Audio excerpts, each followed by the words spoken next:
ئەگەرچی هێشتا زستان بەنیاز نییە دەسەڵات ڕادستی بەهار بکە و ناو بەناو کەشی باراناوی و سەرمای زستان خۆی نمایش دەکاتەوە، بەڵام فەرشی سەوزی ڕاخراوی بەهار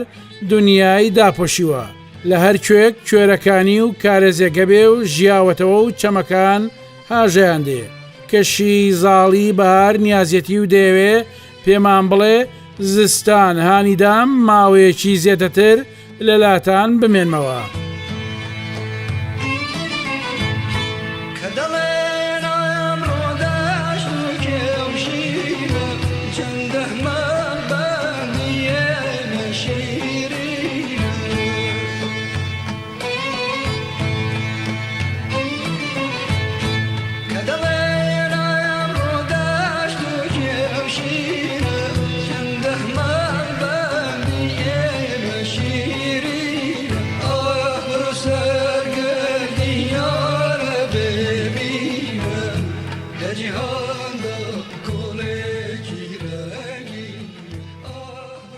ئەچمە بناری شارە زوور لەوێ مێژووی گوڵاڵە سوورەکان هەڵدەدەینەوە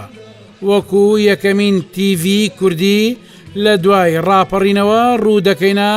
هەوارگەی شەهیدان دەچینە ئەو دێی کە ڕەوف بەگ و ملازم تایر عەلیوالی بەگ بەستەڵەکی بەردەم کوردایەتیان تێکشکان قلیجا منزڵمانە و لەوێ شەن و کەوی مێژوو دەکەین.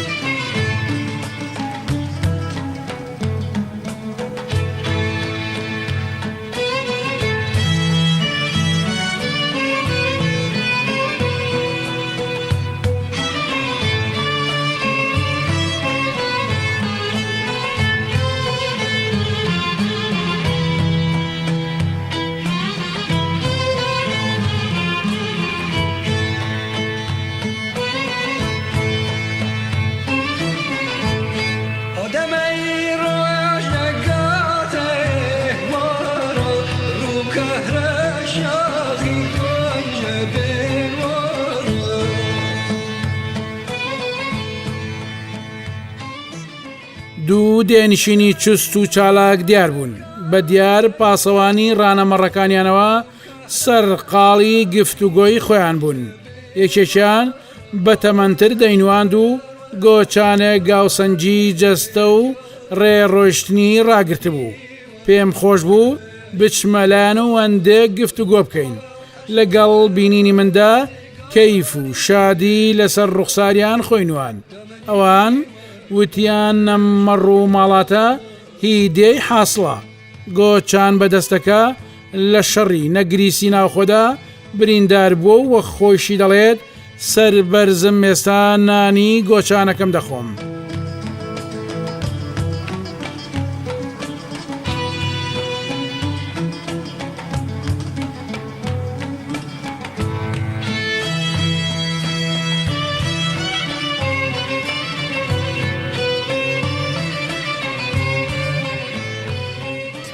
ماندوونە بنی خۆتانە مەشکون وتی ئالان و چی؟ ئالان و حاصڵ دەخ و خەڵبەزم ماڵیان باری کرد ئەو تەنیا دۆسە. ئەی هەوار بە ماڵم ڕۆیتەوە و ئارەوەڵڵا دایان بەشوو هەوما ئەو داخەمان هەیە وەستان چۆنە مەڕ و ماڵات و شت لە ناواشکر ئەم ساڵ بە تایبەت باشەوە نیە لەخوا بەزارە ئەگەر گۆڕانەکەمان باش بێ باشی ئیشاڵڵا ئەوش باشە پشتیوان بەخوا هەزار ڕەحمەت لە ئەزانی بە یەکشتان عەرزکەم مەسەلەی گۆڕان ئەم گۆڕانە شۆڕشەکەەوە بە ئاسانی دروست نەبوو پیاوێکیش بناغەکەی داناوە هەروە بە ئاسانی هەڵناتەچێت لەبەرەوە چی من چی تۆ چی خەڵکی کەش ئەبێ ئومێدێکی گەورەی هەبێت چکە زۆرێک شت ڕوویە دەرکەوت کە جاران خەڵک نەی ئەزانی بەخوای خالق وەکو خۆ منێ من بەم گاڵۆکەی دەستی خۆمە ئەو ڕۆژە خەبەری کاک نەوشیرێنێندا پێم یەک خزمەکاری ئەومەیە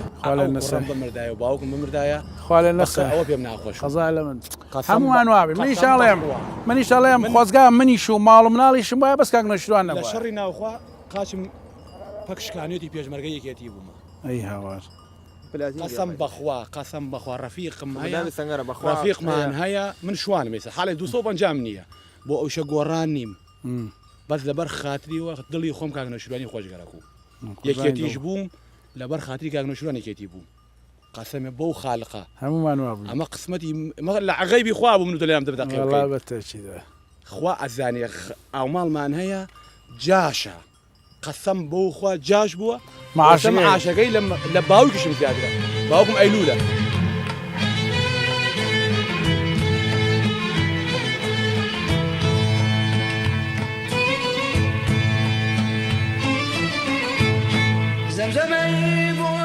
لە دوورەوە زرینگەی زەنگۆڵەی ملی ڕانەمەڕەکەیان گوێی پڕدەکردین لە ئاوازی ڕاستەقینەی ژیانی سادە و ساکاری دێنشینی پێدەشتی سەوز و بەرفراوانی ناوچەکەش لە سفرەیەکی گەورەی ڕازاوە دەچوو مەڕەکان تێر و پڕدیاربوون و لاشەی قورس و جوڵەی سستیان ئاماژەیەکی ڕوون بوو بۆ جیاوازی باری ساڵ مشك صوفي خاطر دوران أهل شبيب أزمي سرج نهراني مشك صوفي يا خاطر دوران أهل شبيب أزمي سرج نهراني مشك صوفي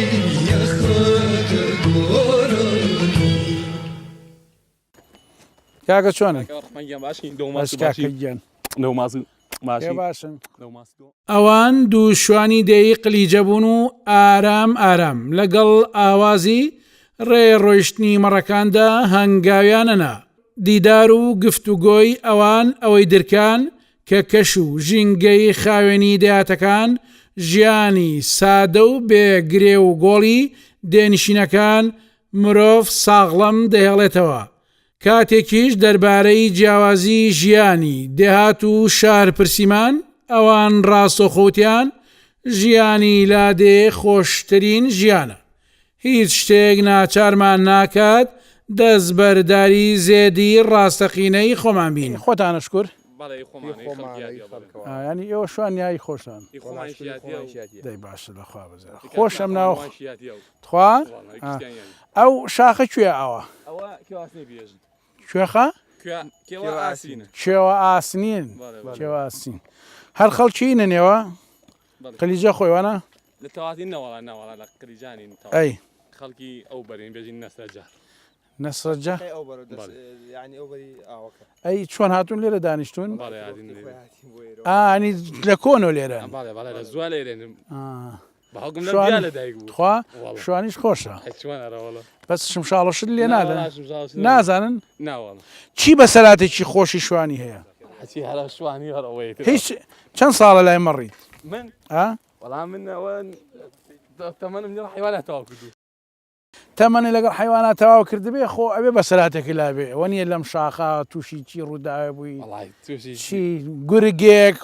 گور توش بینە کەوتە حیوان گورگڕاونەوە ڕاواناوت کەوتە حیوان هەتا وەختی لە حیوانەکەیشم لێ سندس بەڕاست شتێکی ئەڵێن گورگ کە ئەدا بەلای مەڕاتن مەڕ چوارپەلیەشکی ئەوکەوێت ناوانی وانی ئەی چۆنی بۆ نمونەتێکە لێ ئەشکیە نیە زیە دەڕێ بەڵێ وای باشی خۆی بە ئاراوەڵی وان ئەی خوا دوی دوازاچیشی ماوە جیێڵەوە ڕات ئەم ساڵ شکل لەوە باشە شکل لەخوا بە دێبارانێک زۆر بای بڵ ئاویش باشەوەە شکل لەخوا بەزیایی دەی لەخوا بەزێر دەی کاکە هەر پایدار بن ئەو ڕحمانی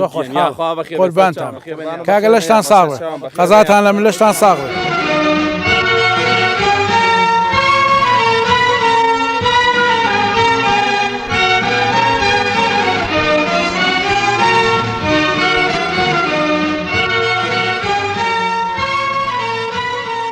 دواتر چوینە ناو باخەکەی شاخەوانی ڕەوبەک لەوێ کاروانی ڕەوبەگ و چەند کەسێک پێشوازیان لێکردین ئەوان لە باخەکەدا سەرقاڵیەوە بوون تەدارەک بۆ ئێمە و میوانەکان حازر بکەن لەگەڵ کاروانی ڕەوبەگ هەندێک قسە و باسمان کرد حاڵتان باشە ئێوە باشە ساعتان باشە ئەوە چەند ماڵی تاقلی جەڵن دوو ماڵ دوو ماڵی تیاوەکو چۆنەڵی هەر لێرە ماونەتەوە بۆوانی خۆمان بەڵام دوو ماڵی تری تیاوەکو جاف و گۆچەری لێرە هەر ئەوان دێتجارێ ئەمە گۆشتشتانێ ناوە بۆ ئێرە بەڵێ ئەوەڵا حیوانتان سەبڕیا کڕیتان کێ سەری بڕی وەرە کا کاروان ئەمە بەرخە بۆ دێ بەدێ سەرتا ئەمڕۆیا بۆ خۆتان ساعت جەناب عزیزم بارگەیلەرنیە دێڵەکەی مەجبوری دنیا بارگەی بارکرد و ئەو هاوڕە چاو جوان ڕۆیی دڵم غەمۆرە دواتر شاخەوانی ڕەوف بەگاتە لامان و ئەو داوای لێکردین کەمێک دابنیشین و هەندێک باس و خواز بکەین دواتر بچینە ئاوایی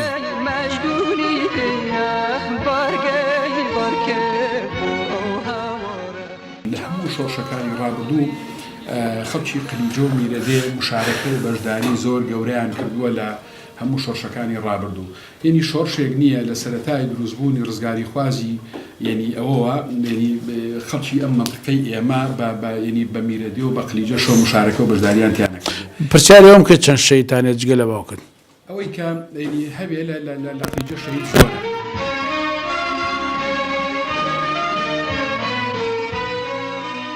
دوایە و قسە و باسانە بە پێ بڕێکەوتین بۆ ناو ئاوایی بەدەم قسە و گفتوگۆ و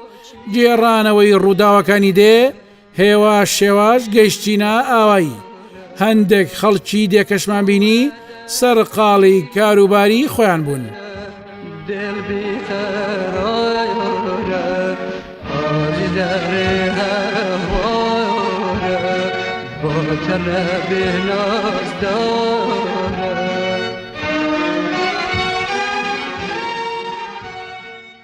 دێی قلیجە لە بناری شارە زورە و کێوی یاسن لاشانی گرتووە 45 کیلۆمەتر باشووری ڕۆژهەڵاتی شاری سلێمانیە و سەر بە ناحیەی وارماوەیە یەکەم دێژ بووە کە ناحەی وارماوەی تیادا مەزراوە لە پەنجاکانی سەدەی ڕابردوو لە باکووریەوە دێی کانیکەوەی تووخە و لە باشووریشەوە دێی ئەحمەد بڕنەوە و ڕۆژهەڵاتیشی دێی دەقە و لە ڕۆژ ئاواشی دێی میرەدەیە دلی ناچکی مەلەرزینە بارگەی بارکرد و ئەو هاوڕە چاو جوان ڕۆیی دڵم غەمۆرە هەوڕە تۆ خۆمە بۆرە مەبەرە لەو نازدارە لە بناری شارە زورەوە سڵاوتان لێبێ ئەم جارە لەم بنارەدام لە دەیەکام یەکەم ناحێ لێرەدانراوە ئێرە مێژوێکی دێرین و مێژوێکی پڕ سەروەری هەیە دەی قلیجە لەگەڵ خەڵکی ئەم دێدا شەنوکەوی مێژووی قلیجەتان بۆ دەکەین بینەرمان بن بەهارەکەی خۆشە و سەوزایەکی زۆر و سروشتێکی جوان ئاوێکی سازگاریش لەگەڵ من بن من لێرە قسە دەکەم و ئێوەش بینەرمان بن با بە یەکەوە بزانین قلیجە چییە چونکە ئەڵێن بۆ یەکەمین جارە میدیا یەتە ئەم دێیە و قسە و باس لەسەر قلیجە دەکات بە یەکەوە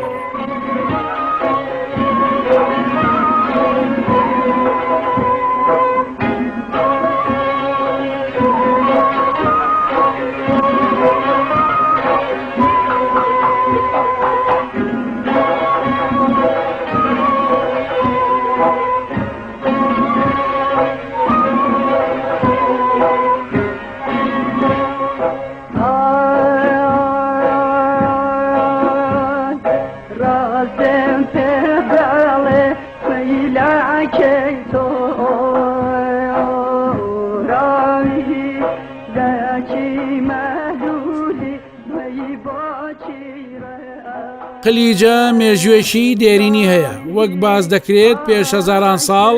ئاوەدان بووە لەلایەن وەسمان بەگیشەوە ئاوەدان کراوەتەوە جگە لەوە شەڵ کەوتەی ئەم دەیە وا بووە بۆتە سەنتەری بەشێک لە دێکانی دەوروبەری دەژڵێن ڕێگای کاروانچیەکانی ئەو سابووە بۆ دیوی گەرمیان و قەرەداخیش بە کاروانچیە هاورامیەکانیشەوە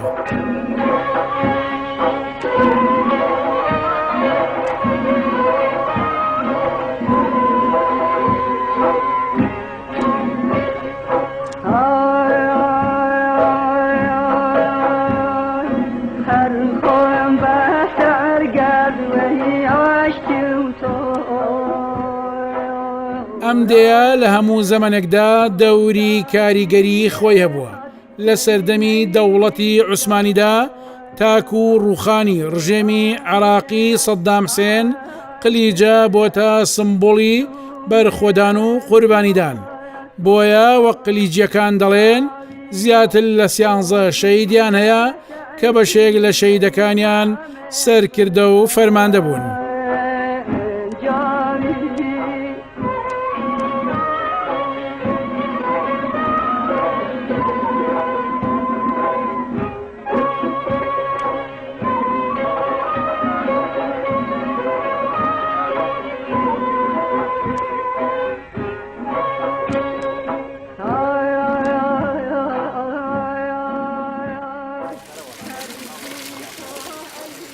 ئاوی شیرینی لادەکانی کوردستان تام و چێژی خۆیە زۆر کەس دەڵێ ئاو تامی نییە بەڵام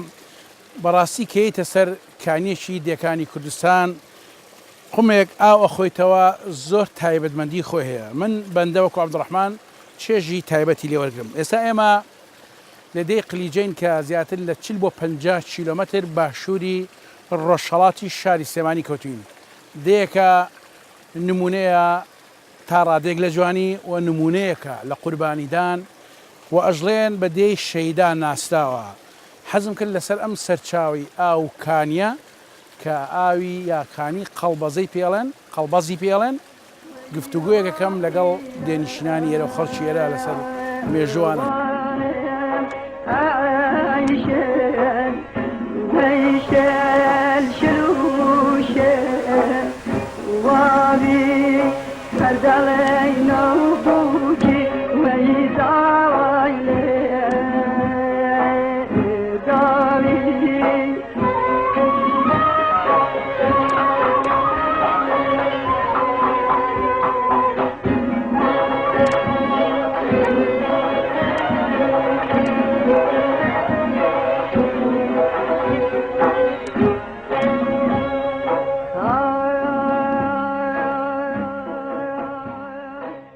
ناوی قلیجە ناوێکی تورکیە و عوسمانیەکان سەپاندویانە بەسەریدا بەمانای شمشێری تیژدێ لەگەڵ شاخەوانی شەید ڕەوبەکدا دەچمە پەنابەرد و ئەشکەوتێکی گەورە لە خوار ئاوایی لەوێ لەسەر مێژووی دێکە گفتوگۆ دەکەم و دەمەوێ بزانم قلیجە چۆن دروست بووە هەل لێرەدا هەڵوێستەیەک لەسەر قوربانیەکانی قلیجە بکەم.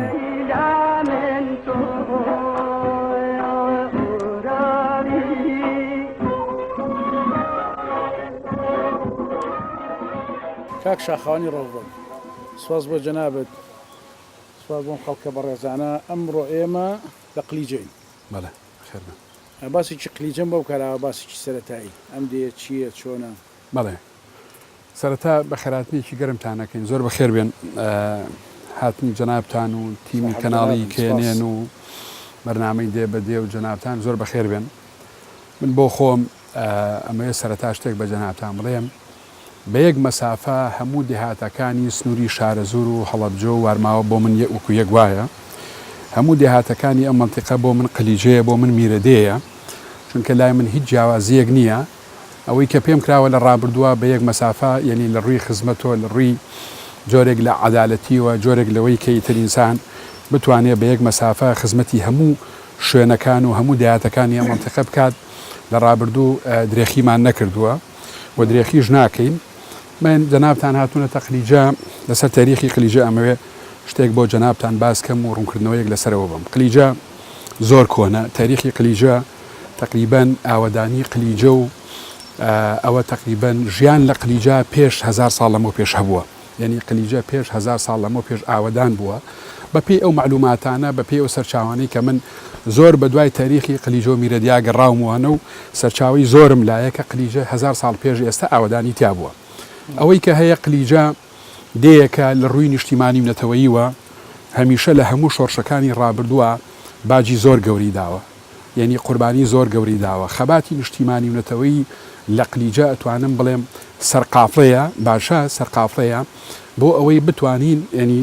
چۆن لە ڕابردوو ینی هەموو خەڵکی قلیجە و هەموو خەڵکی ئەم منتیقا بەبێ جیاوازی خەباتی گەوریان کردووە بۆ ئەوەی جۆرێک لەوەی بتوانین داهاتوێکی باشتر یا جۆرێک لەوەی کە بتوانین ئەم میلەتەی ئێمە لە داهاتوە بگەین بەوەی کە خاوەنی کیانێک بین خاوەنی کیانێکی سربەخۆ بین بۆی بتوانین ئێمە ژۆک و دەوڵەتانی دنیا بتوانین کیانێک و دەوڵەتێکمان هەبێتوانە. قلیجە تاریخێکی زۆر کۆنی هەیە. قلیجە لە هەموو شۆڕشەکانی ڕابردووە خەڵکی قلیجە و دانیشتوانی قلیجە و پیاوە گەورەکانی قلیجە سەرقافڵە بوون بۆی مشارەکە بکەن و بەشداری گەورە بکەن لە خەباتی نیشتیمانی و نەتەوەیی. هەتا بۆ داگیرکاریەکانی ئەم ناوچانش لە زمانی عوسمانی شاکە لە دەوڵەتی عوسمانیە ئێرە تقریبەن ینی بەر داگیرکاریەکی گەورە ئەوانە کەوتووە خەڵکی قلیجە لەو خەڵکانە بوون پیاوە گەورەکانی قلیجە لەوانە بوون کە یعنی ڕێبەرایەتی خەڵکیان کردووە و توانیوانە هانی خەڵک بن بۆ ئەوەی ینی لە قۆناغێک لە قۆناغە سەختەکانە کە ئەم میلەتەی ئێمە پێویستی پێی بووە بتوانن کە هانی خەڵک بن بۆی بچن بەگشت دەوڵەتی عوسمانیشە لەو دەورانەشە. لە قسەکان تا میرەدە ئێهێنی پاڵ قلیجە بێتە پاڵ میرەدێ بۆ قلیجە و میرەدێ یەک بەرەبابن. ئێمە کاتی خۆی بۆ نمونە ینی کاتی خۆی میرەدێ یەکێک بۆ لە دێهات یەکێک بۆ لە دێ زۆر دیارەکانی لێرە بە میرەدەیەکان بڵێ ئامادە بن بۆ بەرنامەی دێبەدێش بەڵێ ئەتوانن جەنابتانەتوان ئێوە لە منتیقا هەمووی منتقی خۆتانە بەبێ جیاوازی قلیجە میرەدێ هەموو لادەکانی وارماوە هەمووی لای ئێمە سنوورێک نییە بۆی کە بڵێ وڵا ئەوەیە ئێوە ئەتوانن سەردانی هەموو لادەکان بکەن لەسەر تاریخی هەموو لادەکانی ئەم منتیقا ئەتوانن دیراسی ورد بکەن بەرنامەی زۆر باش بکەن چونکە من پێشووتر بۆ جەنابتانم باس کرد یعنی ئەم منتیقەی ئێمە وارماوە شارە زۆر ناوچەیەکە لە ڕووی خەباتی نیشتیمانی و نەتەوەیی لە ڕووی تێکۆشان و ئەوانە و قوربانی زۆر گەورەی داوە. جەنابەت باسی میرەدێت کرد بۆ نمونە میرەدێ یەکێکە لە زۆر کۆنەکانی ئەم ناوچە ئێمە لەگەڵ میرەدەیەک بەرەبابین یەک پشتین هەمومان ئامۆزای یەکین و ئەوانە لەبرەوە بۆ من میرەدێ و قلیجە و هەموو لادیەکانی ئەم منتیقە وەکو یەک وایە و بە یەک مەسافە لە ڕابردوو بالفعل ئەوە وایە. لە ساڵی 1930 بۆ 1935 کە تۆفیق وەبیبەگ ئەبێ بە متەسەڕیفی سلێمانی واتە پارێزگاری سلێمانی لیژنەیەک لە ساڵی 1935 جوانە دێنە ناوچی شارەزور و ئەم منتیقا بۆی بتوانین لەم سنوورە بۆ نمونە بتوانن لە دەشتی شارەزور و ئەم منتیقا شارەزوری ئەمبەر لەگەڵ وارماوە دیارە وارماوە بە پێی ئەو خەریتەی کە هەیە بە پێی ئەو سنوورەی کە هەیە لە گوندی قەرەگۆلۆ دەست پێیەکە هەتاکو ئەگاتە گوندی قاشتی باشە هەتاکو ئەگاتە گوندی بیرچە و قاشتی ئەمە لە ڕابردوو پێی وتراوە هەتا سەر بەحرەکە و هەتاکو منتیقەی وازۆڵ و گوڵان و ئەحمەبڕنە و عازەبان و ئەوانە ئەمە هەمووی پێی وتراوە وارماوە. لیژنەیە کاتی خۆی هاتووە دیراسەیەکی ئەم ناوچە بکا بۆ نمونە کوێ سنتەری هەموو لادیەکانە باشەوە کێنی چ دەیەک بۆ نمونە لە ڕووی جوگرافیاوە و گونجاوە بۆ ئەوەی بکرێ بە سنتەری ناحەی وارماوە. یەکەم ناحەی وارماوە لە ساڵی 1952 هاتوۆتە ئێرە لە قلیجە بووە یعنی یەکەم ناحەی وارماوە لە گوندی قلیجە بووە لە ساڵی 1952 تا ساڵی 1957 ئەمە تقریبا بۆ ئێرە تاریخێکی تۆمار کردووە سنتەری هەموو لادیەکان بووە لە لادەکانی ئالان و حاصڵ و قەڵبەزە و کانیکەوەی چوخ و هەموو ئەم لادیانە یەخشی و داری قەلان هەتاکو ئەگاتە بیرکێ و سیارە و قاشتی و ئەحمەبڕنە و وازۆڵ و گوڵان و ئێرەش ئەم منتیقەی ئێرەش تاکو ئەگاتە کانی بەردینە و جەرداسنە بێسەڵمێن هەموویان ئێرە سنتەرێک بووە قلیجە سنتەرێک بوو بۆ کۆکردنەوەی هەموو دەکان بۆ کۆکردنەوەی هەموو بابڵین لادیەکان ئێرە سنتەرێک بووە و ناحەی تیا بووە مرکزی شۆرتەی تیا بووە خستەخانەی تیا بووە ینی مەکتەبی تیا بووە. ناحەی وارماوەواتە یەکەم ناحێ بووە لە دوای دروستبوونی دەوڵەتی عراقیەوە لە سنووری شارەزورە بەڵێ یەکەم ناحێ بۆ لە دوای دروستبوونی دەوڵەتی عراقیەوە بۆ نمونە لە دوای ساڵی 1922 بەدواوە تقریبان ئێرە 22 نەخێر ئێرە ناحەیەک نەبوو شتێک نەبوو بە ناوی ناحەی وارماوە یەکەم ناحەی وارماوە لێرە بووە لە قلیجە بووە لێرە تقریبا ناحەکە و سنتەری ناحەکە لێرە بووە.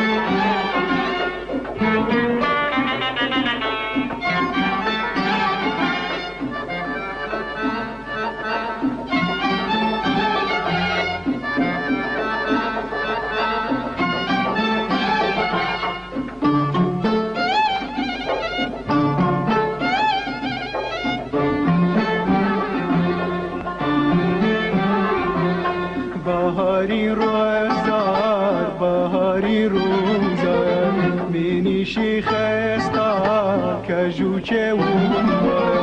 بهاری روزار بهاری روزار منیشی خستا کجوچه کجوچه کجوچه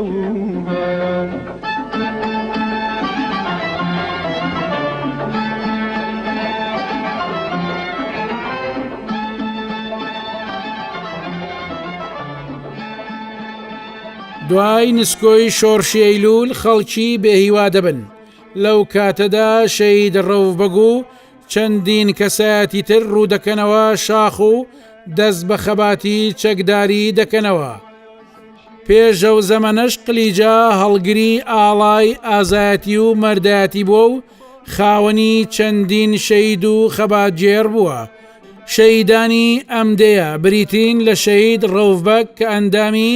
سەرکردایەتی ئەوسای بزوتنەوەی سۆسیالیست و فەرماندەی هەرێم بووە. شەید ملازم تایر عەلی والیبەگ و شەید ڕۆستەم بەگ و شەید ملازم عوسمان سەعید بەگ و شەید بەختیاری سەعید بەگ و شەید کامەرانی سەعید بەگ و شەید ئیبراهیمی مامەعەزە و شەید کەمالی سەلیم بەگ و شەیدان شێرزاد و خەلیل و قادر و عەزیز و تاریق و نامیق و شەماڵ و چەندین شەیدی تر.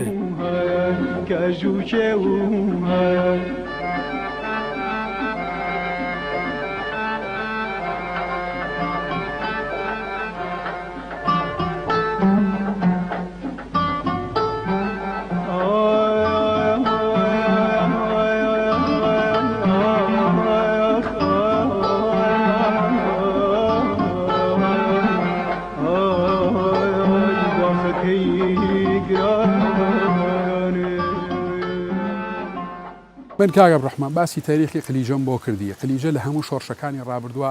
سەرقافڵە بووە، بە تایبەتی لە دوای نسکۆ تقریبان لە دوای ساڵی 74 و 75 خەڵکی هەموو کوردستان جۆرێک لە بێئومێدیەکی گەورە ڕووی تێکردبووانە. ئەم بێئومێدی وای لێ کردبوو لە ڕاستیە یعنی هەموو تاچێک لە وڵاتی ئێمە بەپێی ئەوەی کە دیراسەکراوە لە ڕابردووە هەستێکی لا هەبووە کە چۆن جارێکی کە شۆڕشێکی کە جارێکی کە بۆ نمونا خەڵک دەستکاتۆ بە خەباتی نیشتیمانی و نەتەوەی ئەوانە نەجاتی بێ لە داگیرکاری و لەژێر دەستە و لە ئەمە ئێمە پیاوە دیارەکانی قلیجە و پیاوە گەورەکانی قلیجە و میرەدێ یعنی سەرقافڵەی ئەو شۆڕشە بوون. ڕاستە ئێستا من جارێک لەگەڵ کاک عادل مرادی ڕەحمەتی لە ماڵی کاک نەوشیروان بوو بە ڕەحمەت بێ باسی شتێکی کرد وتی بەڵێ ڕەحمەتی خۆیان لێبێ لە یادمە لە ماڵی کاک نەوشیروان بوو بە ڕەحمەت بێ وتی کاک شاخەوان من ئەمەوێت دیراسەیەکی زۆر وردی ئەو بابەتە بکەم. وتی دوو مەفرەزە هەبووە پێی وتراوە مەفرەزەی سەرەتایی شۆڕشی نوێ لە شارە زۆر بەری ئەو بەرۆ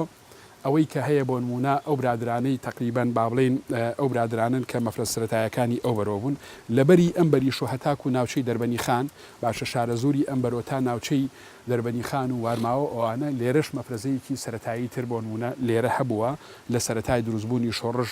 ئەوە باوکم و کاک ملازم تایر و مامەم و کاگەنوەر و کەسوکار و کاکبایر و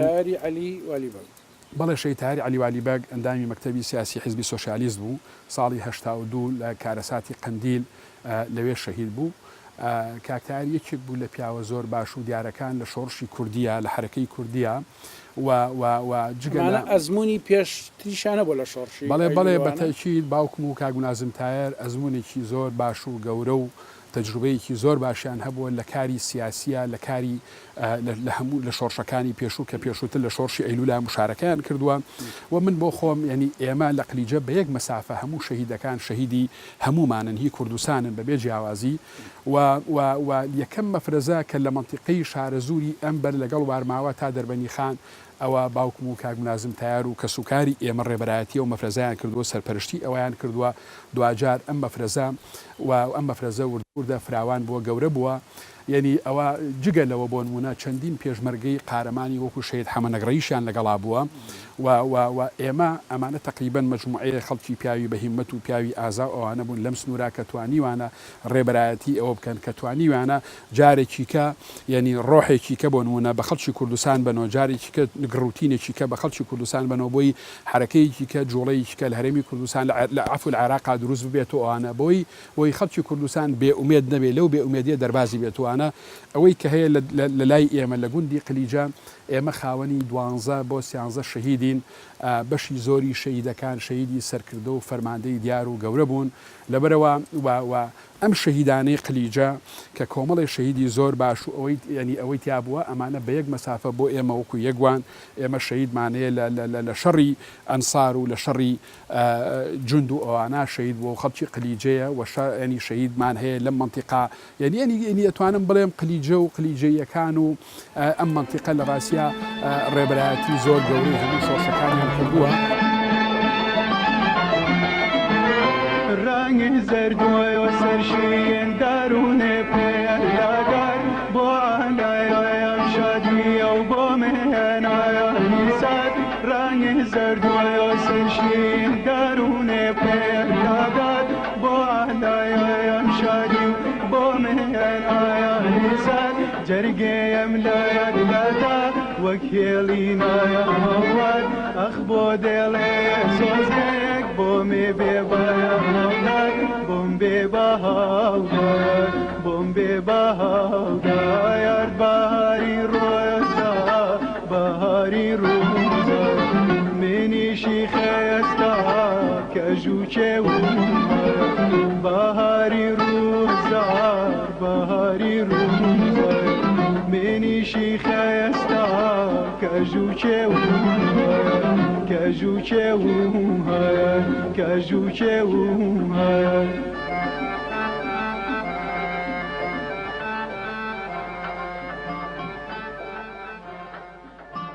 قلیجە لە پێشدا زیاتر لە 20 ماڵێک بووە کە لە ساڵی 1970دا ڕاگوێزراون بۆ ئۆردوگای نەسر دواتر لە ساڵی 1991ەوە ئاوەدانیان کردوێتەوە کۆی دێکەش سەرقاڵی ئاژەڵداری و کشت و کاڵکردن و ڕوبەری دێکەش زیاتر لە 2800 دۆنم زەویە و لەو ڕێژێش 40 دۆنم بەراویان هەیە.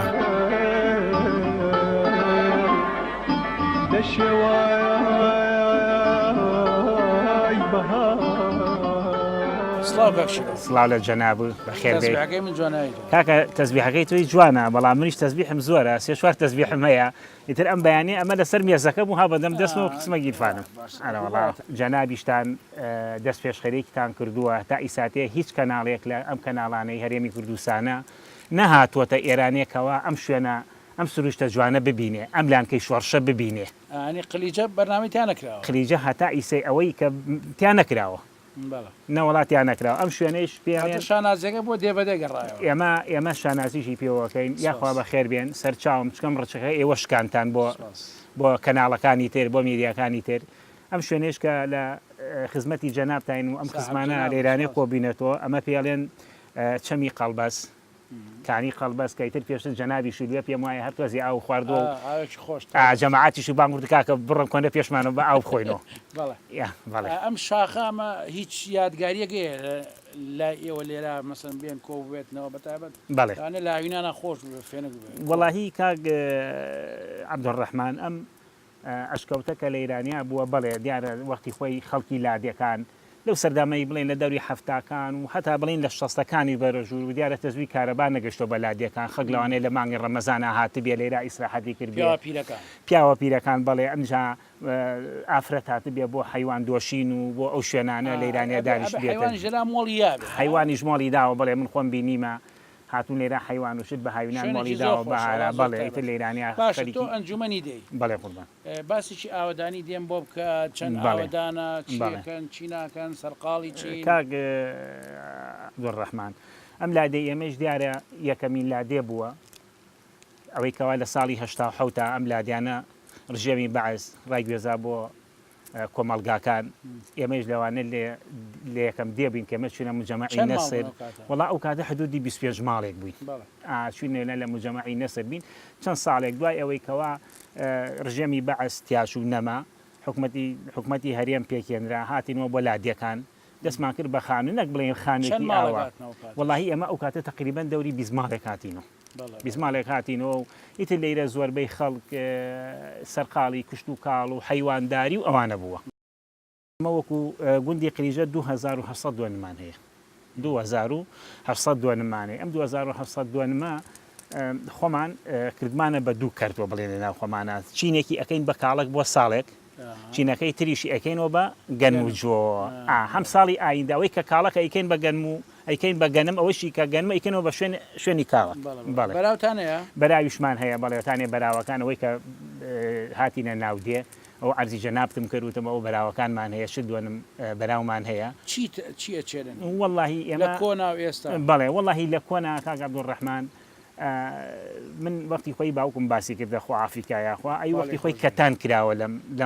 لەم قلیجا بەڵێ کەتان کراوە تووتن کراوە هەتا من خۆم تووتنەکەیشم هەر لە بیرێت ئەو کاتەکە کراوە بەڵام ئەم ئەخیرەی کە دەخاتینە ساڵی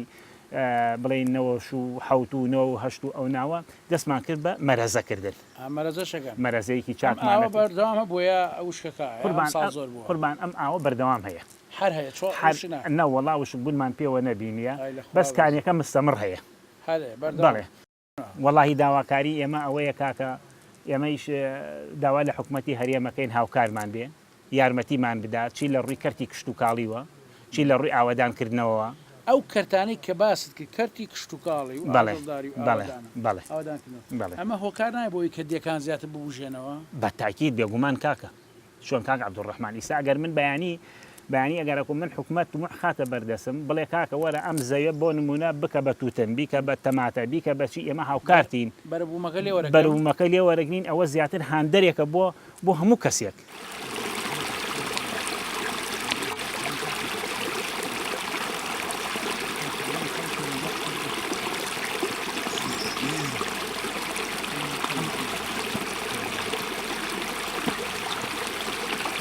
بەردەباس ئەمە لە کوردەواری پێڵێن بەردەباس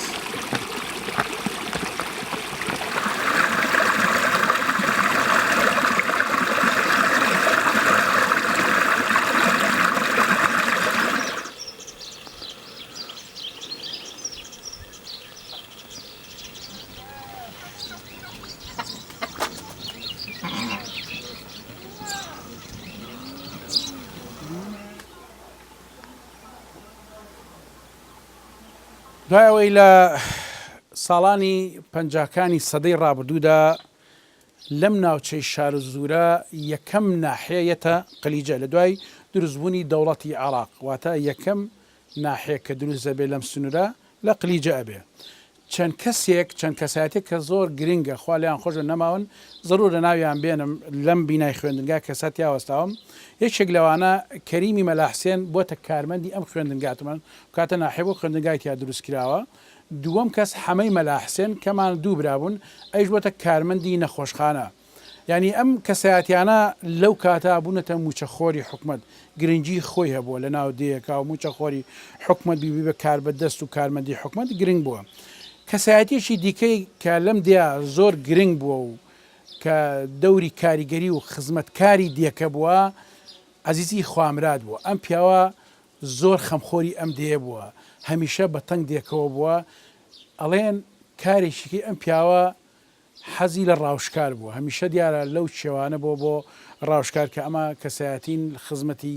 ئەم دییان کردو و خەڵکی دێ بە ملیان و گرنگە ناوی بێنی چکە ئەمە یادەوەری و یادکردنەوەی ئەو پیاوە بە ڕێزانەیە ئێمەش لێرە ئەڵێن سڵاویان لێ بێت خوالیان خۆش بێت گۆڕیان پڕ بێ لە نور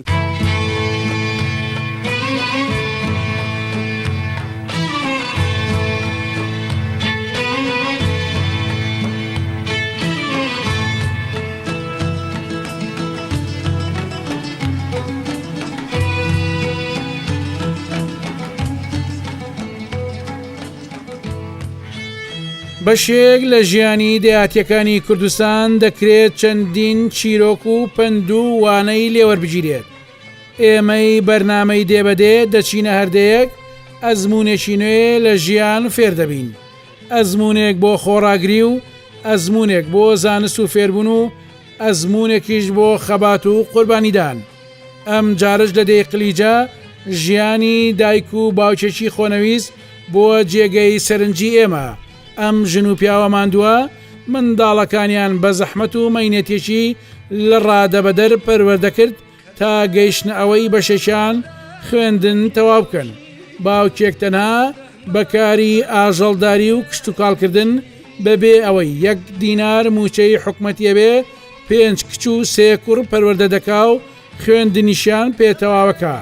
لەگەڵ کاگە بووبەکر قسە لەو بارەیەوە دەکەین. والله تجارب روح حيواندارية وخليك حيوانداريين ومشغولين بو حيواندارية ومعيشتهم على صار حيواندارية وهاي الأمدية وأمدية غش بو حيواندارية لبار وباشو يعني درفتي زورو عايت لو رشتغي باشترو قالوا زراعة شيء والله زراعة فلاعتها كاين وكو قلم وكو جو أمانة وحيوان غان خانوكت قلت أسا أنا والله خوش والله خوش أنا والله بوز إنسان قرم وبو هايش فينك حاولنا دا خود دروسي يا حزب بخواي ترى حزم لك زايزان حزم لوكم حزك ما تجاري باش والله من علوشتان مردهية بلين بو مكتب وش لا والله من ألمان هني كشماني أو جامع علوشتان تواكر ده هلا مالا دانشتين هجنية دو خزبك هايتوم دو كرة وهالي الحيوان غاني كان أرتل بوش تواوي نكردو باش باسي أوان بوكك شكان شون جانا جامعة شن كشيلة جامعة بو والله قرباني سدوان إسا حاليا دوان الجامعة كان دربني خانك شال خانقية يكشم له هولير بو أو كرد يكشم إسا خليكي امتحاني أم شاشكية كدرت إن شاء الله بو جامعة شو أنا معنات بيك والله يتر بمرداري بحيوان داري وبزحمة ويعني كحيوان داري اشتكى ما نكردو يتر هرشون بو هاوكاري وان كردو لم دياب ولا يعني الأخوة زيادة كليرة بوين إسراحة تربوي لو بقرن بشوينة برن بملاولاو تلو خاب زيادة من الأغام تايسة قالوا تايرك سكان شن من على ده والله بيانس كسو سياق الرمية قالنا هذا شكان هم اللي خدنا تاون أنا والله إسا بسكولكان ما بسكولكان إتريم صار قري صلاة درسة بو هنا بو جامعة إسا امتحان يعني على موصية كا باش داوا ليرو تشيك داوا الحكومة دقي تعيني والله حموك ديك خدمتك كدنو بيو قاعد بالي والله حموك داوا كا تعيني أو هم متلبة هي وكو شغالين من الغايمن هم دانا مثلا هم على شارعنا هيك كارو كاس بيانية أي والله أقرب من وايس حسب هم يندا مزرعة فاتتو بياكي لديو بمرداريك شغاني خود بيقال بالي واي أتواني بشواني وبرا والله عزيزة وخوب شواني وكردو جاري وابوه كمال مكتبوش ليرنا ابوه شو بردو اللي يبو المال مان لاهين لا هلا بجبوه شو خوب دا حيوان غام تاوتو كذا شو بس يا رجل شو متو بلا شو اللي خوتو هم بينات متو شواني كذا يعني ابو جوره انا والله ابو جوره توابون شاني اوي كدس ماسكي عبد الرحمن يا سباستق رزي زول اللي جت كاتو بس سايم سباستق بيغانو دس خوش وبيدار بأواني الروس دنيا قيامت بن ان شاء الله پاداش لدنو سباستق برزن بخير من يا اخو بس تشاور تشاور امش داوا كاين حكومت يريمي كرسان تشاوي لي والله دفنا بابا تو بيت كتواوي عن كردو بو ميناتيه بيد جاندون انا والله بو دا مثلا تاكو پاداش تو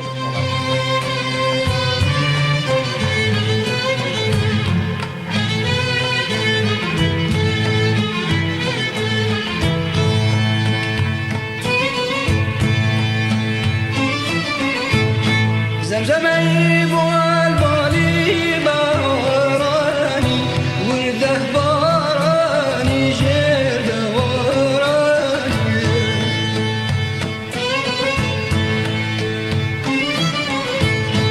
زمزمي بالبالي باراني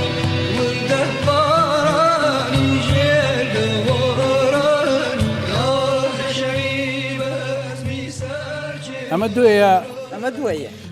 مشكي كون يا غسالة خسالي بو مشكي كون نماوا نا والله سبابي نما يوم مرتانة يعني حق بو يعني والله يتر هن ما انكر بخواي درنا ما انتواني كره تشيب كي بس زور تايبة بينران دوي تايبة لقليجة وشار زورو هي مري جوانيا أنا والله مروا بزنا هي مروا بزنا خوش تايبته من دوای لێ خۆمە بە ئێستا بە بینەرانی نەکەن با یەک دوو قسە بکەین من و تۆ بەیەکەوە کاکەجان ژیانی ئێوە وەکو ژنانی دێ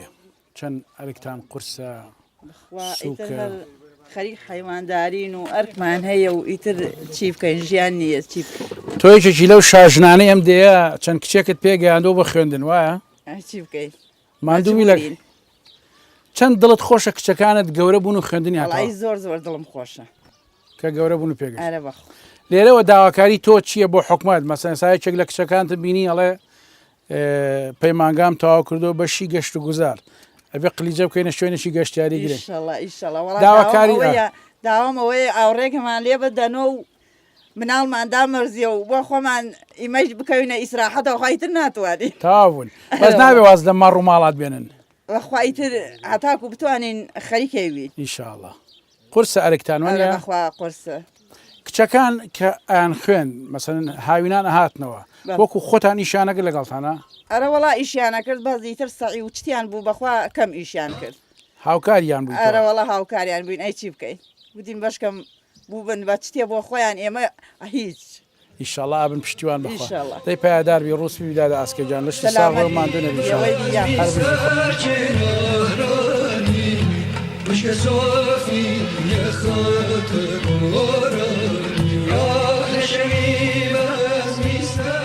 زۆر لە کۆنەوە خەڵکی کوردستان ڕێزیان لەو گۆڕستان و شوێنانە گرتووە کە تایبەتمەندی خۆیان هەبووە و پیرۆز بوون. ئەم نەریتە لە لای دانیشتوانی کوردستان هەمیشە بوونی هەبووە و هەوڵیشیان داوە تا ڕادێکی زۆر بیان پارێزن. لە قلیجە شێخ چاپک سوار هەیە و خەڵکی ڕێزی دەگرێت.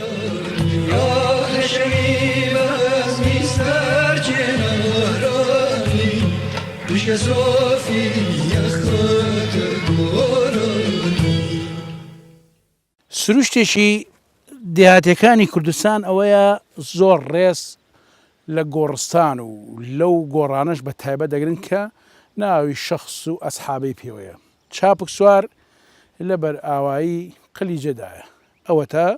چواردەوری دیوار کراوە گەنجەکانی ئێرە پیانوتین کەس نایاتە ئێرە بەوەی کە چواردەوریشی گۆڕە ئەژڵێن گۆڕەکانیش زۆر کۆنەواتە ڕێز و حرمەت لە ناو دێنشینانی کوردەواریدا هەتا ئێساش بەردەوامە چۆن لە کۆندا هەبووە هەتا ئێساش ئەو ڕێچکەیە بەرنەدراوە و ئەوە تا ساڵ لەگەڵ ساڵ دیوار تازە ئەکەنەوە و شوێنەکە تازە ئەکەن.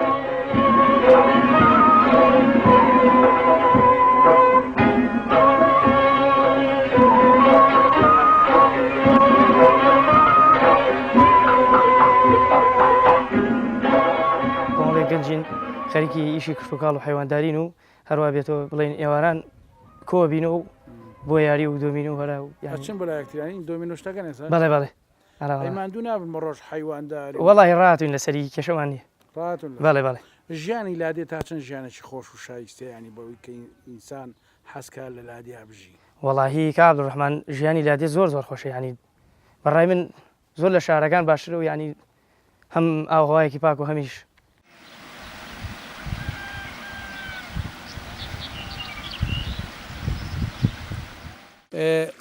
لەسەر ئەم چەما خەڵکی دێوتیان زۆر شمان بیرکردەوە بەڵام ئەوەی کە زۆر تایبەت بۆ لە ئەم پوونگەیە تەمەنەمە بۆ دەرمانە بێ زۆر تایبەتە و کوردەواری دۆخەواش پێکەنجا زۆر تایبەتە لێرە لە پەلای ئەم بەردە جوانە ئەڵم پیاوێکە بووە ئەحمەی مامەسەنیان پێوتە ئەم ئەحمەی مامەسەنە جگە لەوەی کە ئاژەڵدار بۆ کشت و کاڵشی کردووە بەردیێناوە لەو شاخە ئەلم شوێنانە دانیشووە باگردێنی دروست کردو ئەمان پێڵم بانگردێن واتە ئەو بەردەی یاخۆ ئەو شتێککە سەربانیان پێ گێڕاوە لە بەرەوەی دڵۆپەنەکە لە کاتی زستان وەرزی زستانوانە باگردێنی دروست کردووە پیاوە گەسا و پیاوە خوا لێی خۆش بێت مردووە.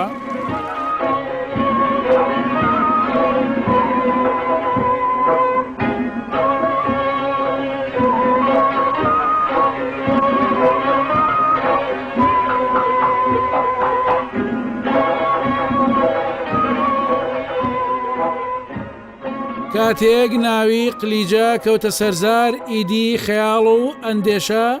پەلکێشت دەکات بۆ تۆمارێکی پڕ لە قوربانیدان تۆمارێک بە خوێنی چەندین فەرماندە و سەرکردەی سەربازی قارەمان ڕازێنراوەتەوە نەوەکانی شەید ڕەوفبەگ و شەید ملازم تایر عەلی والی بەگو، شەید ڕۆستەم بەگو، شەید ملازم عوسمان و تەواوی شەیدەکانی ئەمدەیە لەسەر پاشخانێکی پڕشەنازی هەنگاو دەنێن و شکۆی دێکەیان پاراستووە. بەڵێنیان داوە ڕۆحی بەرزەفری ئەوان ئاسوودە بکەن و تۆس قاڵک لە ڕێسکە و بیر و باوەڕی کوردایەتی ئەوان لانەدەن.